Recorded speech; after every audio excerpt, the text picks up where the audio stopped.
like a news anchor. And with that, All-Star Weekend of 2023 is upon us. Sitting here with the two captains of the FPO division, Katrina Allen and Ohn Scoggins.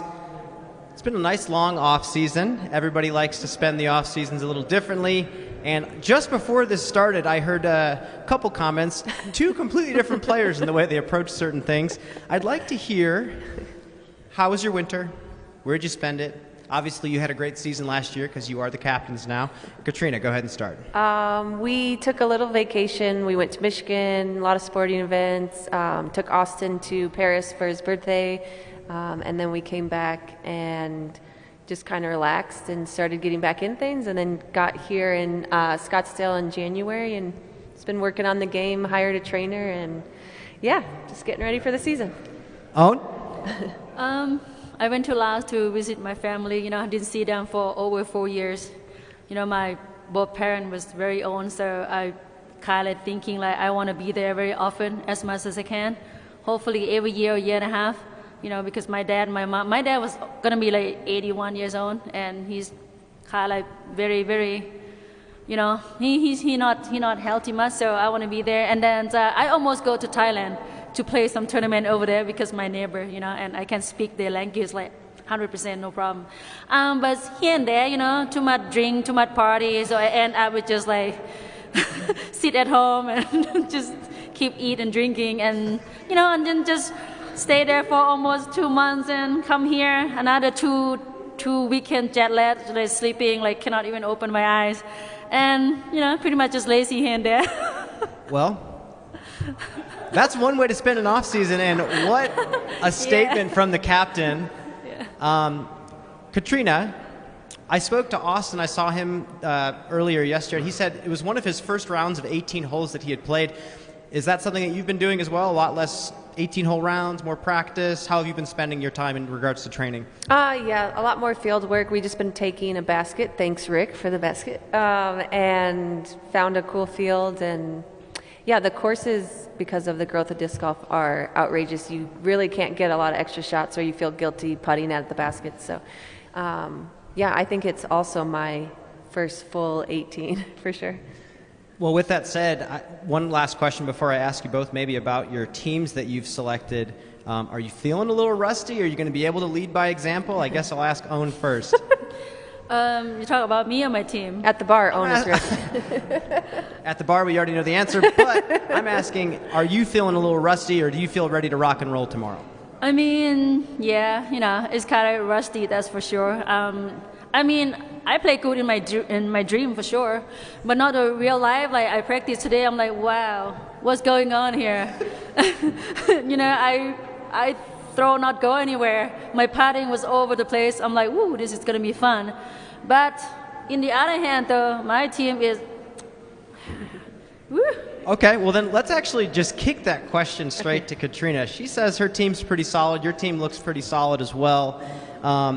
Is this going to be kind of a bloodbath mentality for you, or is this going to be more of an enjoyable All-Star weekend? I actually thrive on doubles or team. I mean, I played team sports my whole life growing up, so this is something I love.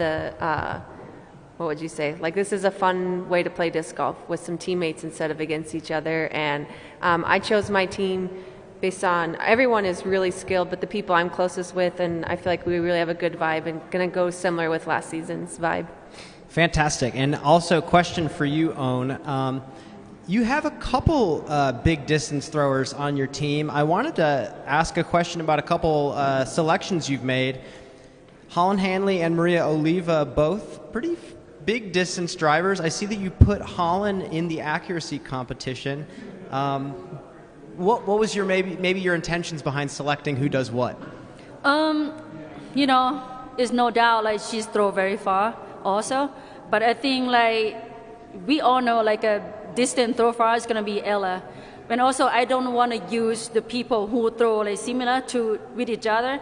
When Holly can throw backhand and sidearm, roller, I think she's gonna nail it with accuracy. That's why the reason I put her on that, and I just feel like she's so mad with this accuracy. And then Ella, no one gonna take her from distance from me. she's gonna lock down right there. So, yeah. Definitely not the world distance champion. Not yet. Maybe Jennifer soon. Allen. Oh, It's going to be a real heater out there. World record holder, I should Now, say. Yeah. I have a question for Katrina. You went to the Phoenix Open, where there are literal stadiums built up around individual holes, and this is for traditional golf. Is that inspiring, or does it also feel kind of... does it make you feel like maybe, wow, we are way behind traditional golf? How did it feel being there? I think I saw something along the lines of 95% of people who go won't even see a ball hit. There, if you haven't been, it is... we skipped last year because of the All-Star event last year, and just the growth from that 1 year is unbelievable. There are, I don't know, like 3 or 4 new clubs where they literally have like booths where you can't even see a green. So it's we have a long ways to go, because I feel like disc golf right now, when they go to events, they want to see disc golf. So, yeah. Of course. Well, I'll ask a question to both of you. I'll have Ohn answer this one first. Do you enjoy having an all-star event to start out the season? Do you enjoy these types of informal events? And again, to kick off the year, is it interesting having the 2022 all-star players playing in 2023? More than enjoy. This is vacation for me. And I feel like it's going to be a lot of people vacation too, because how can, look at this. We get treated like a queen and king. You get paid for come here, beautiful place, and you play with your friends. And win or not win, you get paid anyway. So, and also you can a little bit having fun at night. You can have some drink here and there and go to the next day, you're still playing good. Come on, Well, Katrina, you've also been playing a long time and playing professionally for a long time. Is it cool to see the players getting put up in these hotels? And I know that it wasn't the same when you first started. No, it is amazing. And I think it's just a good, it's kind of an advantage. We get to play in front of the cameras, but like Ohn said, more fun, doesn't really matter. It's all just to showcase our skills. And, like I said, it's really fun to play as a team with your competitors. And, it'll be awesome. Fantastic. Well, for just a couple questions, I'm going to kick it over to Zoe. Okay. Thanks, Brian. Hey. And ladies, I want to talk to you right now about what your favorite holes or shot selections might be on the course, because we know that this is a fun event and we know that we're looking forward to kind of opening up, shaking the dust off. What are you looking most forward to out of this weekend as far as shots and discs? Want me to go? Okay. Yeah, let's let Kat go first. I think I like the variety of different shapes and the elevation changes and the basket locations. And, normally on a ball golf course, it's kind of distance and get in bounds, but this I feel like I'm throwing putters, mids, and then some great par 4s and par 5s. And let's see, then the wind kind of gets involved and you really have to know your distance, what's going on. But the one I think of is, oh no, I'm not going to know the whole number. Maybe 12. I think it's downhill towards the water, turnover, probably perfect for a sidearm, but if you don't, you really have to work a mid in the wind, downhill, late flip. So yeah, it's really fun to shape some shots up here. The course design is really great. All right, I like to hear that from you, Kat, too. Let's hear from Ohn about the course design. Are you feeling confident, and what are you excited to throw? I mean, the course is amazing, beautiful, like green, up and down, windy, long, technical. You have it all, especially after you putt, you look around the mountain. Come on, they got it all, this course. I really love it. I'm super stoked to come here. Hopefully next year they do it here again, because this is the course. If you good in this course, you good pretty much almost every course, because long distance, everything, they have it all on this course. So, yeah. And for both of you, and you can go ahead and jump in first again, Kat, with some of those par 3s, we've heard some feedback that they could be tweener, quote-unquote, distances for FPOs. Would you speak to some of those longer par 3s? But we know that we have elevation and some of the drop or the loss of elevation. So how do you feel about the way that they've parred? I actually think they're gettable. It's just the risk reward. So it's whether or not you want to put down that roller with the Mando, or you want to hold the OB down the hill. I'm thinking of, maybe 4. But yeah, no, I think they're all gettable. In some way, it's just whether or not you want to take the risk reward. Like I said, bringing the OB into play or the Mandos. So yeah, I think they're fun, and I think threes will be great. So I think it kind of brings in some excitement. Same here because I feel like this court is good for is benefit for both, like who can throw far and not throwing far. As long as you smart play, as long as you keep on out of the OB, you can win. It doesn't matter. Like you can throw as far as you can, but if you OB a lot, like you're gonna be like run out of score. So that's why this score is gonna be fun. Like you never know what's gonna happen. So keep the eye on. All right, this is the last one for this little segment right here. But Katrina, we've got a huge fan base that look for your rollers. Will there be any rollers this weekend? Maybe if the temperature gets up and the wind doesn't, it's been really windy. More than likely, at least for sure, the second shot on the par 5. Yeah, so, and depending on the wind, maybe a couple other places, or maybe in the doubles, if there's some strategy where my partner wants to get us that birdie look, and I can try to push for the eagle a couple places. Beautiful. The people are looking for it. Ohn, are you slapping down any rollers, backhand or sidearm? Man, I tried all today. I tried all, but so far like, none of them was close to the basket yet. So, but anyway, so the single is gonna be fun, but the double is gonna be more fun. So I'm looking for it, like because I mean my partner was bomb, so she can throw like 450. Like hello, yeah, she gonna carry me. So wonderful. Well. Ohn, Katrina, this is going to be a special opening weekend to a beautiful 2023 season. We wish both of your teams good luck, and thank you so much for letting us know the inside information tonight. Thank you so much. Good luck tomorrow. Good luck. Good luck.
And welcome back, everybody.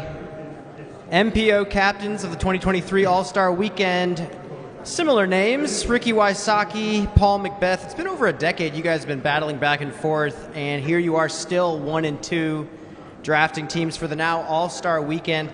I'll ask both of you the same question. How wild is it that we even have an All-Star Weekend now in disc golf? And you guys have been touring for so long. Did you see something like this happening, Paul? Yeah, I mean, I think it's been much needed in our sport. You know, we have specialists. You know, we got people that drive the disc really far. We got people that can putt really well and people that are well-rounded. So I think this is an awesome event to showcase that and make it a little fun and competitive at the same time.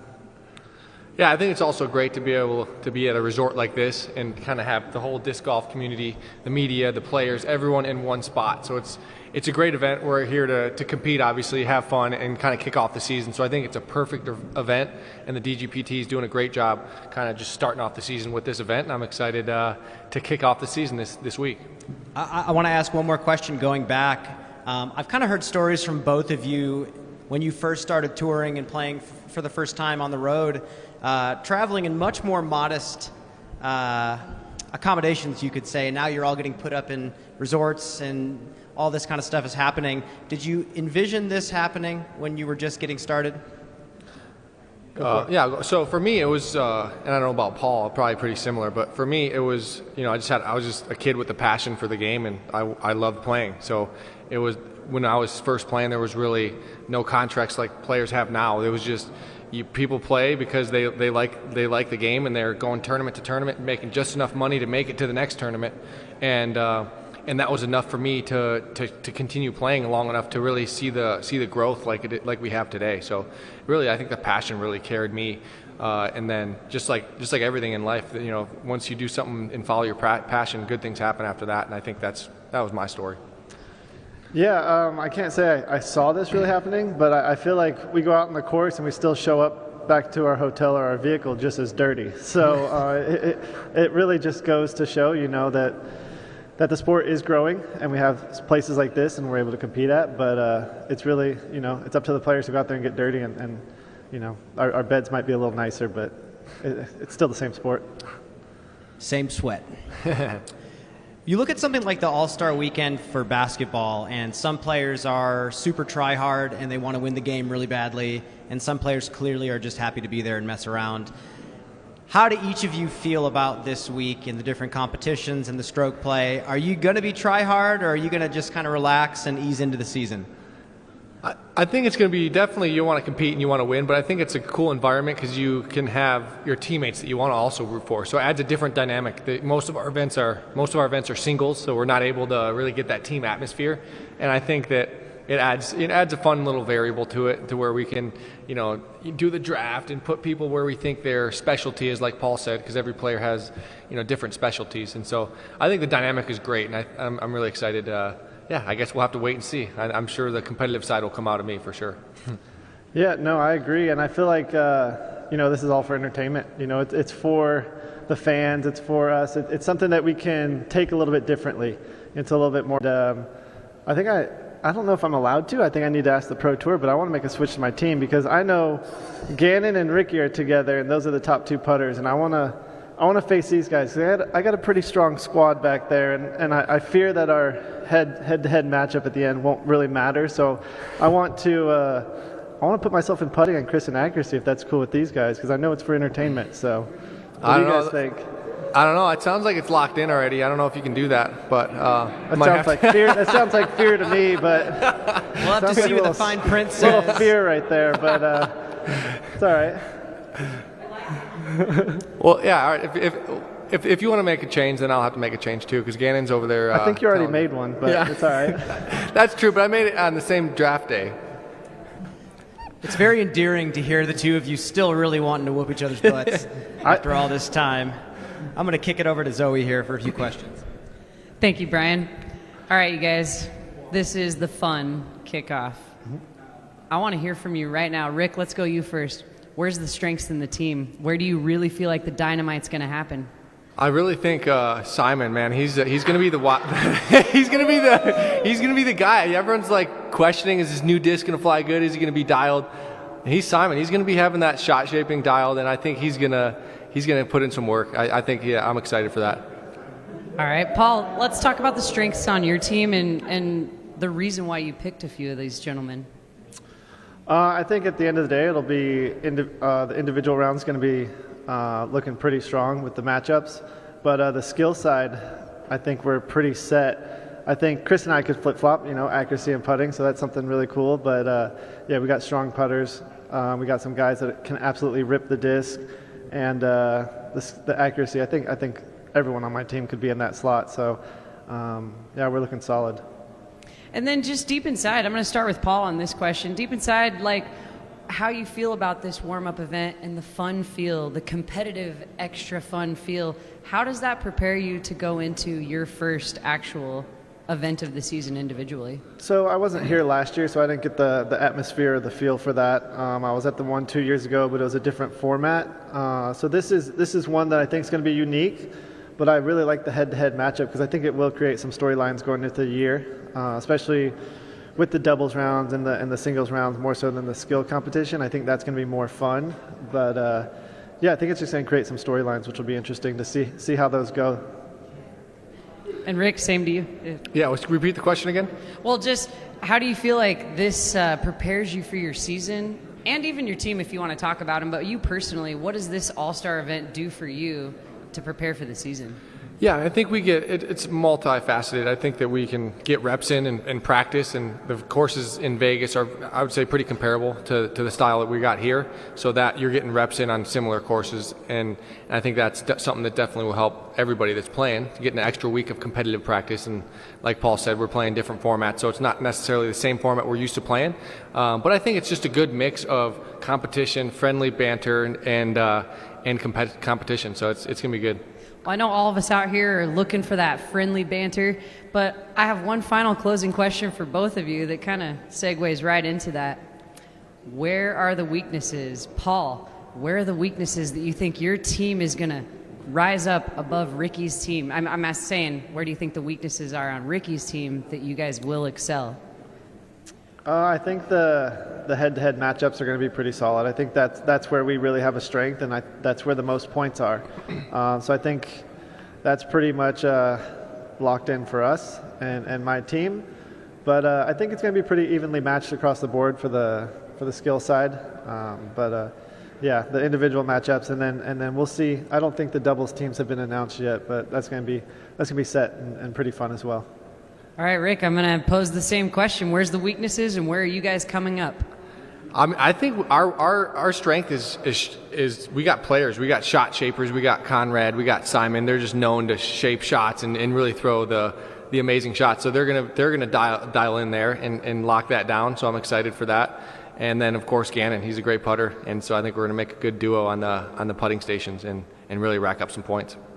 Excellent, you guys. So just to close things out here, Paul, if you were going to let the audience know what kind of a positive team captain coaching mantra you would give your team, what would something like that be?